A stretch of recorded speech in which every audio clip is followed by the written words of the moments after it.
गत नंबर 4। भाभी बोली, मोम इसकी शादी कर दो, खुद ही सेट हो जाएगा।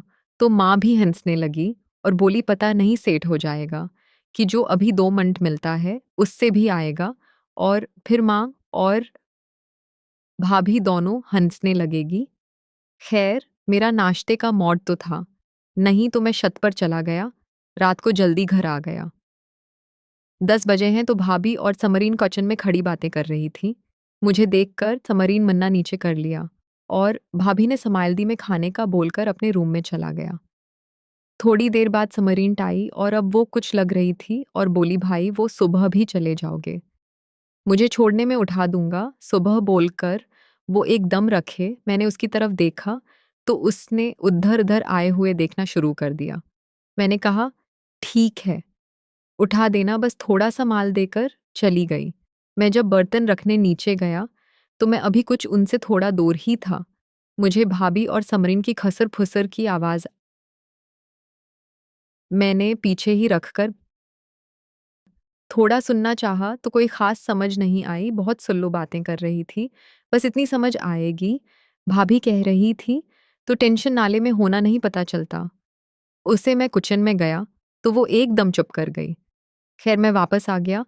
रूम में नेट इस्तेमाल होने लगा तो कोई 2 घंटे बाद मेरे डोर पर दस्तक हुई। मैंने डोर ओपन किया तो सामने भाभी खड़ी थी। वो अंदर आ गई 5 मिनट बाद। फिर भाभी बोली कि परसों जान मानी खाला और खालों ने आना है, परसों दोपहर को, तो उनके साथ ही शाम को जाना है, मान ले, और फिर अगले दिन आएंगी वो वापस, तो परसों रात का प्लान पक्का, मैंने कहा। और समरीन बोली, यार उसकी क्या टेंशन है, वो अपनी बंदी है। मैंने कहा, फिर भी वो मेरी बहन है, मुझे लगेगा कि वो भी घर में होंगी और मैं आपके साथ। तो भाभी बोली, इसीलिए तो मैंने उससे सब बताकर साथ मिला लिया था, क्योंकि उसके बगैर हमें चांस बहुत कम मिलते थे। अब वो साथ हैं तो अक्सर ही चांस मिलते रहेंगे। मैंने कहा, चलें देखते हैं फिर। सो हमें इतनी भी होश नहीं थी कि डोर को लॉक कर दे। किताब हयात से डोर ओपन हुआ और समरी अंदर दाखिल हो गई। जैसे ही वो अंदर आया, मैंने भाभी को एकदम साइड पर किया। समरी ने पूरा से देख लिया और मेरी तरफ देखती हुई स्माइल करती हुई बोली, ओवर सूरी सूरी प्लीज लगे रहो, और हंसकर बाहर निकल गई। मेरी तो पसीने ही छोड़ गए। मैंने कहा, भाभी आपने डून लॉर्ड नहीं किया था क्या?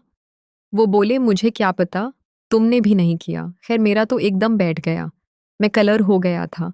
मैंने कहा, सारा मॉड खराब हो गया। भाभी ने भी मेरा मॉड समझ लिया और बोली, चलो परसों तैयार रहना, और बाहर चली गई।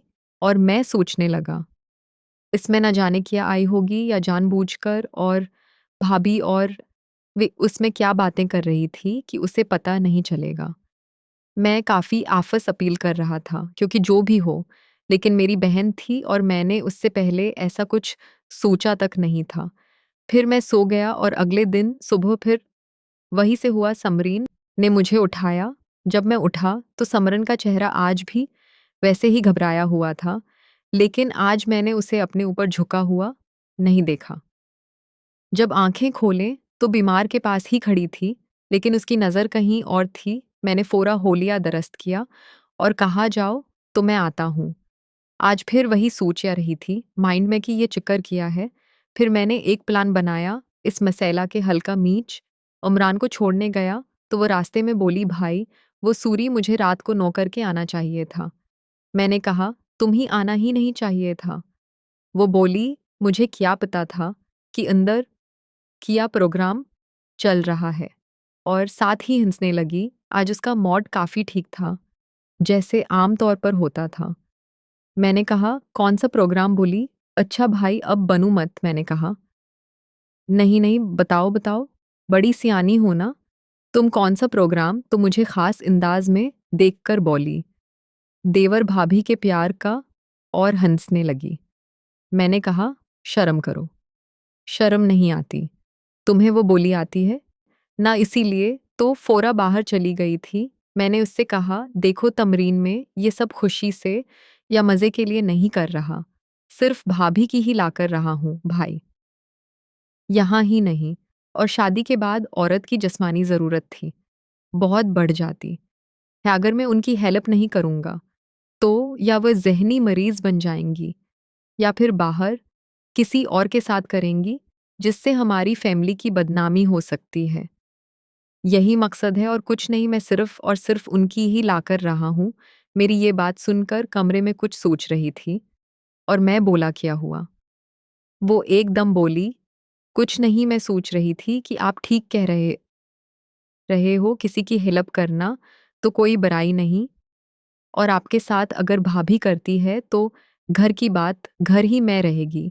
फिर मैंने उसे उतारा और वापस घर आकर लेट गया और सोचने लगा कि अब जब भी समरी में मुझे कहा कि मैं उसे छोड़ जाऊँगा।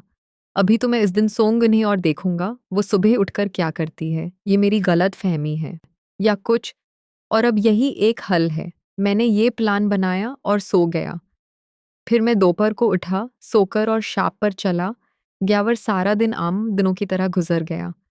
जब रात को घर वापस आया, तो भाभी को चिन्ह रही थी, मुझे देखकर बोले, "कल आना है खाने और मानी उनके साथ जाना है या रहना कल", और हल्की सी समाइल कि मैं अपने रूम में चला गया हुआ। और फिर दोबारा किचन में गया, तो समरीन खड़ी थी वहाँ और भाभी नहीं थी, माशाअल्लाह सो चुकी थी। समरीन मुझे देखकर बोली, "भाई, सुबह भी आपको जाना पड़ेगा, फिर परसों से भी ना जाया करेगी।" मैंने कहा, "ठीक है, मुझे उठा देना।" सुबह फिर मैंने उसे खाने का बोला और अपने रूम में चला गया। थोड़ी देर बाद वो खाना लेकर आए और खाना रख कर मेरे पास ही बैठ गई, और मैं खाना खाने लगा तो वो बोली, "फिर कल जा रही है।" मामी ने एकदम इसकी तरफ देखा तो वो बड़े शरारती अंदाज में स्माइल कर रही थी। मैंने कहा, "हाँ", तो वो बोली, "नहीं, कुछ नहीं, बस वैसे पूछ रही थी, वो तो दरअसल भाभी नहीं बताया है ना।" तो साथ ही उसने आँख मारी। मैंने कहा, "जाओ जाकर सो जाओ, सुबह जाना नहीं।" तुमने वो बोली, "इतना शर्माते क्यों हो, मुझे सब पता।" तो अभी उसने इतना ही बोला था कि मैंने कहा, "प्लीज़ तमरीन जाओ यहाँ से और सो जाओ, फ़िज़ूल बातें ना करो।" थोड़ा गुस्सा में उठी और चली गई। फिर मैंने खाना ख़त्म किया और सोचने लगा, सुबह के बारे में कैसा मरी, सुबह फिर मुझे उठाने आएगी। इसलिए मैं सो नहीं, रात को बर्तन नीचे रखे और इंटरनेट पर बैठ गया और सारी रात नेट इस्तेमाल करता रहा। समरी तकरीबा 7 बजे के करीब आती थी। उठाने में आँखें बंद करके बेड पर लेट गया। नींद तो बहुत आ रही थी, लेकिन सोना नहीं चाहता था। फिर कोई चकन पर मेरे रूम का डोर बहुत ही आराम आराम से खुला। मैंने फ़ौरा आँखें बंद कर लीं। आँखों पर बाजू रख लिया, थोड़ा-सा घी बनाकर देख सकता था। मैंने देखा कि स्मरीन बड़े ही आराम से दबे पाँव मेरे रूम में दाखिल हुई और दरवाज़ा अंदर से बंद किया और मेरे बेड के पास आ गई और पहले मुझे आहिस्ता से आवाज़ दी। मैंने कोई हलचल नहीं की। उसने 2 या 3 बार मेरा नाम लिया आहिस्ता-आहिस्ता। जब मैं नहीं बोला, तो एकदम मुझे तो एक धिक्का लगा और मैं उठते-उठते रह गया। मैंने खुद पर कंट्रोल किया क्योंकि मैं पूरा माशरा देखना चाहता था कि मरे हाथ हटा लिया, और दोबारा मुझे आबादी में तो हैरान परेशान लेटा था। कुछ समझ नहीं आ रही थी, क्या करूं? मेरी हिम्मत जवाब दे गई और मैं हड़बड़ाकर उठने की एक्टिंग करता हूँ। उठ गया, समरी का हाथ गोली की स्पीड से हट गया और वो फ़ौरा बोली, "भाई, आ जाओ नीचे, देर हो रही है।" आवर रूम से बाहर भाग गई। मैं हैरान परेशान बैठ गया और सोचने लगा, ये सब किया था, समरीन को ये राह किसने दिखाया गया था? भाभी ने, लेकिन ऐसा क्यों करेंगे? मुझे कुछ समझ नहीं आ रही थी। मैं काफ़ी परेशान था। खैर, मैं फ़रेश होकर नीचे गया और समीरा वेट कर रही थी। मैंने गाड़ी निकाली और उसे बैठाकर ले गया। वो आज भी काफ़ी परेशान लग रही थी। मैंने कहा, "क्या बात है, बड़ी देर लग रही हो?" वो एकदम घबराते हुए बोली, "नहीं तो कुछ नहीं।" "क्या हुआ?" "भाई," मैंने कहा, "नहीं हुआ तो कुछ नहीं, तुमसे पूछ रहा हूँ, तुम्हें क्या टेंशन है?" वो बोली, "नहीं भाई, कुछ भी नहीं।" फिर मैं चुप कर गया और उसे उतार कर वापस आ गया। मैंने एक बार सोचा उससे पूछूं सुबह वाले वाक़ये के बारे में, फिर सोचा अब तो देख लिया है, पूछने का कोई फ़ायदा नहीं, बस अब मैं उससे वहाँ से दूर रहूँगा। मैं अपनी बहन के साथ कुछ उल्टा सीधा नहीं। दोस्तों मज़ीद देखें। उस नंबर 5 दोस्तों किसी भी कसम की कहानियाँ, ये कहानी कटंग के बगैर की या बाहर की मुकम्मल कहानियाँ। खरीदने के लिए उस नंबर पर व्हाट्सऐप पर राब्ता करें। हमारे पास लतादाद हर तरह की कहानियाँ, नावल मौजूद हैं। आपको बहुत स्टोरीज़ बहुत अच्छे रेट में मिल जाएँगी।